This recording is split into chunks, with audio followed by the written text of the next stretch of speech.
ever been in a situation where you see someone attractive and want to approach them, but your heart races like a horse in the Kentucky Derby? You're not alone. That quickened pulse, the sweaty palms, the sudden inability to form coherent sentences, it's a universal experience known as the fear of the unknown. When we're faced with a situation that's outside of our comfort zone, like approaching someone new, our brains tend to fill in the blanks with the worst possible outcomes. But here's the thing. It's not a sign of weakness or something to be ashamed of. It's merely a testament to our human desire to avoid rejection and protect our ego. So, how do we overcome this fear? The answer lies in understanding that anxiety is a natural response to uncertainty. It's about embracing the fact that we're all a little awkward, and that's okay.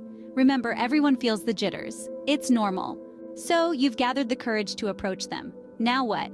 Hey, do you come here often? Please, let's leave that line in the 90s where it belongs. Instead, let's talk about the art of conversation starting. It's not as complicated as it sounds, I promise. The key is to keep it simple and genuine. You want to come across as interested and attentive, not as someone practicing lines from a rom-com. Firstly, ditch the pickup lines. They're as outdated as a floppy disk. Instead, opt for open-ended questions. And by open-ended, I mean questions that can't be answered with a simple yes or no. For instance, instead of asking, "Do you like music?" ask, "What kind of music are you into these days?" This gives them a chance to share more about their interests and for you to find common ground. Secondly, consider their current surroundings or situation. If you're at a bookstore, ask about the book they're holding. If you're at a concert, ask what they think of the band. This not only shows that you're observant, but also that you're interested in their perspective. And thirdly, remember the golden rule of conversation starting: active listening. This isn't just nodding along while planning your next question. It's about engaging with their responses, showing genuine interest, and building on what they say. If they mention they love hiking, ask about their favorite trails. If they're into painting, ask about their inspirations. Remember, conversation is a two-way street. It's not about impressing them with your knowledge or wit. It's about creating a connection, finding shared interests, and most importantly, enjoying the exchange. The beauty of this approach is that it's not just a one-time thing. It's a skill that you can use in any conversation, with anyone, at any time. It's about being present, being curious, and being genuinely interested in the other person. And voila, you've broken the ice. Now let's keep this snowball rolling. First impressions count, but remember, it's not a job interview. You're just getting to know each other. Ah, the first impression, the all-important gateway to the land of connection. It's like the cover of a book, the headline of a news article, the opening line of a joke. It sets the stage for what's to come. But don't let the pressure get to you, because it's not about perfection, it's about authenticity. So, how can you make a good first impression? It's not about reciting your life's achievements or boasting about your culinary skills. It's about showing genuine interest and maintaining eye contact. Yes, eye contact. It's the silent language of connection, a subtle dance that says, "I'm here, I'm interested." It's not about staring, but about giving the other person your undivided attention. And let's not forget about that smile. No, not the one you practice in the mirror, but the one that naturally appears when you're genuinely happy. That smile is the universal sign of friendliness, a beacon of positivity that can melt away any initial awkwardness. Now let's talk about the conversation. You're not here to dominate the dialogue, nor are you here to be dominated. It's like a tennis match. Back and forth, back and forth. Remember to listen, to respond, to ask questions. Show interest, because nothing says "I value you" more than a genuine curiosity about someone's thoughts and experiences. But beware of oversharing. There's a fine line between being open and turning the encounter into a therapy session. Remember, you're not here to solve each other's problems, but to explore the possibility of a connection. So, there you have it. The art of making a good first impression. Maintain eye contact, smile, show genuine interest, and remember to keep the conversation balanced. It's not about being perfect, it's about being real, being you. Remember, first impressions aren't everything, but they sure do help.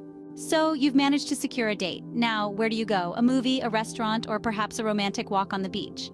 Well, let's explore some options. Remember, the goal here is not to impress with extravagant gestures, but to create an environment where you both can relax, talk, and really get to know each other. First off, if you both share a love for the arts, consider a trip to a local museum or an art gallery. These spaces offer a calm, inspiring atmosphere where you can exchange thoughts on different pieces and learn about each other's tastes and perspectives. For those who love a bit of adventure, why not plan a hike or a bike ride?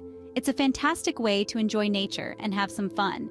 And let's not forget, a touch of adrenaline can be a great conversation starter.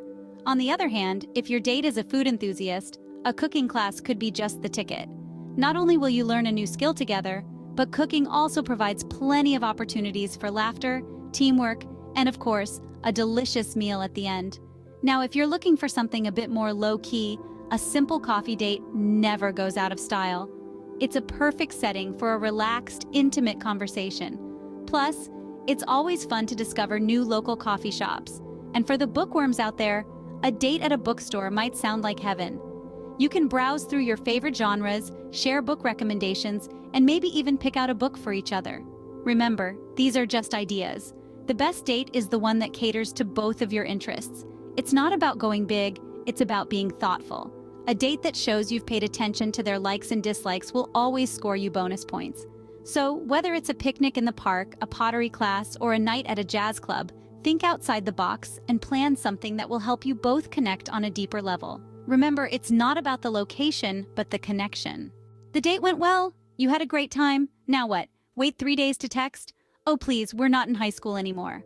So, you've made it through the potentially awkward first date, and you're now navigating the equally tricky waters of the follow-up. It's a dance as old as time, or at least as old as cell phones. When should you reach out? What should you say? Let's dive in.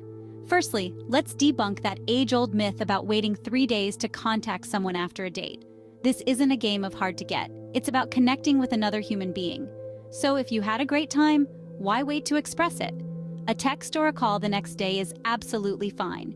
It lets the other person know you're interested and had a good time with them. Now, what should this message look like? The key here is to be straightforward. If you had a great time, say it. If you'd like to see them again, mention it. Remember, honesty is attractive. You could say something like, "I had a great time last night. Would you like to do it again sometime?" Simple, direct, and to the point. Of course, if the date didn't go well, it's also important to be honest but tactful. There's no need to ghost or to string someone along. A simple, "I enjoyed meeting you, but I didn't feel a romantic connection," should suffice. And let's not forget, this follow-up isn't just about setting up a potential second date. It's also about continuing the conversation and getting to know each other better. Ask about something they mentioned during the date or share a little more about yourself. This keeps the connection alive and shows you're genuinely interested in them. Finally, remember that everyone goes at their own pace.